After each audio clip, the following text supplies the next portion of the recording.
This is Cyderbaby at Corner of the Wild 2023. Get the year right, and I'm with Mikey Ball and the company. Great to be here, Dave. Yeah, hi guys. Love your set. Thank you very much. I know absolutely nothing about you. As you told me earlier. Yeah, so please just expand on. Also, who okay, you all so, well, you got Dean over there, who's bass player. I think. With the sunburnt shoulders. Yeah. Sam is our newest addition. He's been with us sort of full time from sort of January, February time, but he did dep with us in November last year. Chris on guitar there as well. Yeah, A bit backing vocals. 2018. So Chris and Dean joined 2018. Sam sort of stepped in this year. So, Okay. and you've been there constant, I suppose. I think so. Yeah. It's his name on the tin, so I think so. I might have missed a couple of days. I'm not really sure. Yeah. Was that due to alcohol? Probably. Yeah. Okay. So where are you guys based? We are Dorset. And as I said to you, I that apologise. I apologise for our cider. I apologise for our crap cider. Yeah, we are. We're sort of Bournemouth based. sometimes it is. We made the 5.5 hour journey up to come play today. Yeah, I've got to say it was about that for us as well yesterday. Well, So yeah. Okay. So what's the band about? What have you got out? What can people listen to? So, I mean, the band started as originally as a solo thing for me, sort of solo acoustic, and then I discovered that I actually just love making rock music. Right. And didn't want to do anything but that. So, found myself as many people as I could to do that with, and, these are the four that have stuck. You haven't got rid of him yet. No, they've been trying to get rid of me, that's the problem. So Just become amp the company. we did talk about this. We did talk about what happens when me and Chris retired. It's just Dean and Sam pushing our wheelchairs. But Yeah, so you up on the stage, you can do a nice little sit-down gig. there we go. I think the sun's getting to us. But in terms of material that's out, we released our album last year. Yeah.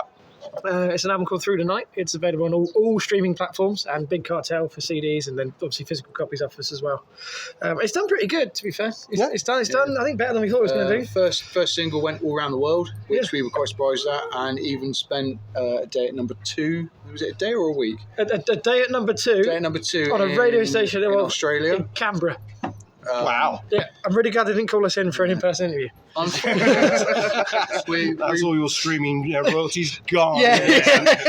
we had single number 2 set up, and then unfortunately the Queen died. Yeah, so that did interrupt the flow of. Blew that one out of the water for us. Yeah, that interrupted the flow of that bit, but no, it's done really well. The music on it, it's done, and we're here. This time last year we were playing a tiny little venue that almost nobody came to, and I got static shocks off the microphone almost to the day. I think it was this time tomorrow. Yeah, we were the first official band to be signed for today. Okay, that's good to know. It came off of the mixed, so it wasn't even a mastered album, and our manager sent them up to Raz, and about 3 hours later he said, yeah, we want you guys, you're going to be our first official signing for the Cool Wild Festival, and here we are. And here we are, and it felt like it's been like this milestone away for us for such a long time, and all of a sudden it was like, it's here. We're getting the car tomorrow and drive for 5 hours. Are you driving back tonight? No. We're going to thoroughly enjoy ourselves this evening. Good. And then we're heading back at various points tomorrow.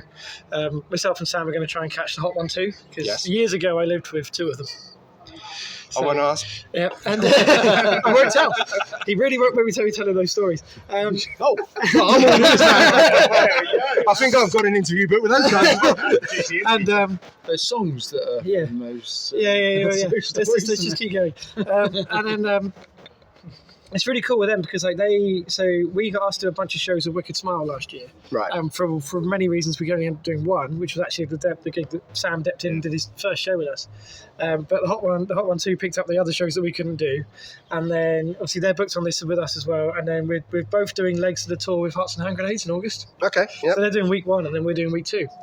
So it's just really weird how life's kind of brought us back to this kind of level together. And they're camping next to us. Yeah, which is the really weird thing, isn't it? I mean, they've got a compound. They've got a huge setup. I could do 20 minutes on how jealous I am of their campsite. I don't think I've got enough memory on my phone. No. Probably one of the questions more relevant. Well, I don't think I've got any more. Musically, from where I was standing and watching, I said to you when we met up afterwards, it reminded reminded me very much of the dual guitar solos of Thin Lizzy back in the day, but not actually ripping Thin Lizzy off to much. say. I've hidden it enough. Well, I've hidden it enough. Yeah. I mean, Buried it yeah. enough in the I mean, scratch away. You see it. was it purposeful to write music like that? I love Thin Lizzy. So, I mean, I've got quite a weirdly varied music taste. Sam was subjected to Spotify Shuffle Bingo on the drive up here. And it could have taken you from sort of traditional folk to 80s power metal. But and all of that's kind of folded into the songs that I've written that I've taken to the guys to then make 10 times better than what I gave them. And it generally started out, Mikey said, right, here's the riff I want you to do. And then as I'm playing, he goes, oh, I found the harmony. And he would just start doing the harmony over the top. Yeah. And it just went from there. We were kind of just... Yeah, I mean, I'm just built on things like that, just because you just practice and you practice and you practice and you practice, and you take this initial song, and then the next week it gets different, and then the next week it's different again, and then you just shape and mould it. And when Sam joined, we had a different drummer aspect, so we changed some of the songs again. Sam brought his ideas in, and some of the songs have got different endings, some of the songs have got different beginnings, different feels, and everything constant. It's like there's the bass level. Our album is our bass level. Yeah. And then we have what we do on stage, and we have what we do when we kind of are in a certain zone. So they're constantly changing, and for us it's brilliant because where we've got this to this point where we practice and we know each other so well, we can just do these things, and it makes things different all the time, and it makes the songs more enjoyable. Yeah. Whereas if you've got this one kind of, that's where it is. Yeah. This is how we are. You get bored of songs. Yes. And so it takes that boredom out of it. It brings the fun every time you're going to play. You go, is it going to be the same this time? And are we going to... Some of that is the little mistakes that we Cover it up. Nobody noticed. There have been a lot of the ways that some of the older songs from before I joined have been kind of changed into the way we play them now, is me trying to play what was originally there, completely screwing it up and going, that was actually kind of cool. I'm just going to keep doing that. Yeah, I mean, we're a hugely collaborative bunch, really. I mean, I am sort of principal songwriter. I kind of give that skeleton to them, but it's very rare that I say no to anything. And because, at the end of the day, they actually make my songs 10 times better. Yeah, and what we've worked out is when he does say no, we know he's wrong and make him change it. Yep. I've been wrong so many times. I know how you feel. But what's really good is that we constantly push each other. So, I mean, and Dean's like an incredible bass player, but on top of that, he's an incredible guitarist. Don't tell him. He's better than us. So when it comes to recording the album, he was just doing all these little fills and stuff. I'm like, noodly bits that were incredible. Really cool. You've got to add this in. And then he starts fiddling in practice, and we just go, well, that sounds really cool. And we just start having a jam, which we weren't doing before. And it's sort of built into like these ways of making it a tighter unit. I think more than anything, it makes the shows more unique. We sort of just chance our arm at being really silly. You probably saw a lot of our silliness on the stage today. Yeah. I think my stupid dancing is going to remind me for a long time. There is video evidence of that. I know. Don't worry, the internet forgets. The internet does not I don't think so. I mean, also the feeling I got is quite an organic band. Yes. It's like you're describing the songwriting and the fills and the alterations. Absolutely. It's a huge pleasure in my life that I get to spend time with these four esteemed gentlemen making a racket and being silly. Age range kind of gives us a benefit of like so many different types of music, bringing it all together into one thing. I mean, you're 18 next week. I know. It's good. I look good for 18. But I mean, I know over 70. I know before I started, Mikey kind of had this almost like folk music concept, and it was acoustic guitars. And he said, "Oh, do you want to come in and play?" I was like, "Great." I'm not playing acoustic. And I was wrong again. And he was like, "I want you to play." I'm not playing acoustic. I'm joining.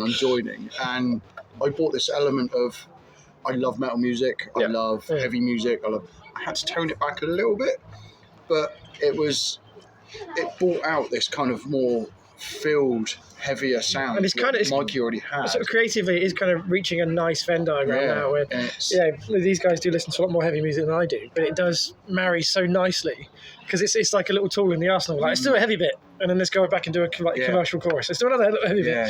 It makes it really interesting. When you really take songs varied. like Unbroken, and it starts off in this really clean kind of way, and then like a third of the way through, you just come in with this kind of like real jun bit, and then you come back out just real clean bit again, and it brings it in, and the impact of that just makes a massive statement of what we do and don't do. It certainly gives us an arsenal of sort of dynamic range, which I think is a huge benefit to what we do, I think. Excellent. So what's in store? What's in the future for the very closely? We are very soon, I should say. We are off to record again. Okay. We've decided to bring back 3 of our old songs and sort of revamp them. So we're revisiting the studio that we recorded the album in because we had such a good time, and we're going to revamp those. And we're doing it as a full band setup. Whereas before we did it as single pieces, this time we're going to go in as a full band, record as a full band. It's kind of a different feel to what we did. Just sort of relaunch some of the older tracks that we love doing more than anything else.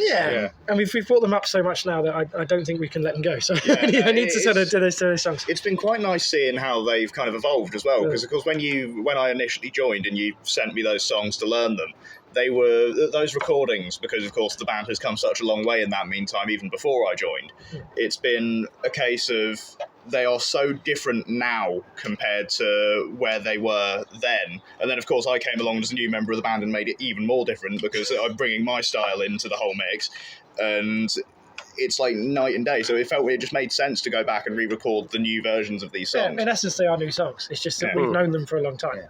And then after that, we're off on the Hearts and Hand Grenades tour. Yes. Which is mega. Can't wait for that. Yeah, that's going to be insane. We do have a little local festival at home. It's in a little town called Wimborne, and they do a massive. The whole town does a massive beer festival.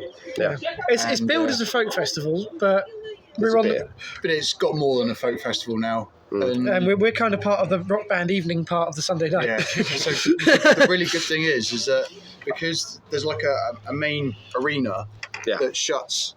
I think it's like just before we go on, so everyone comes to where we go. And the car park that we're playing in, and a stage about the size of the one we played on today, can hold about 1,500 people. And cool. This time last year had about 1,500 people in it. So I'm pretty sure it's the only place that's still open about that time. So it's going to be everybody that's not quite ready to go home yet. It's like, let's go for another one. Oh, there's a band playing. So we'll capture them. That's literally 2 weeks away, is it? About 2 weeks away. And then we're off recording, and then we've got a semi-quiet July. Just lots of getting ready to go on the tour in August. Okay. Well, I wish you all the best with the recording, and hopefully we'll hear some more of you. I'll try and play a couple of tracks on the radio. Thank you very much. Maybe 1 or 2, twice. I can't promise too much. I'll send you a box of Dorset cider if you don't. my listeners will be subjected to the whole album just in case. Continuously. There we go. He takes bribes. I'm not pro. Thank you, guys. I wish you all the best, and hopefully we'll bump into each other very soon. Thank you very much. Thank you.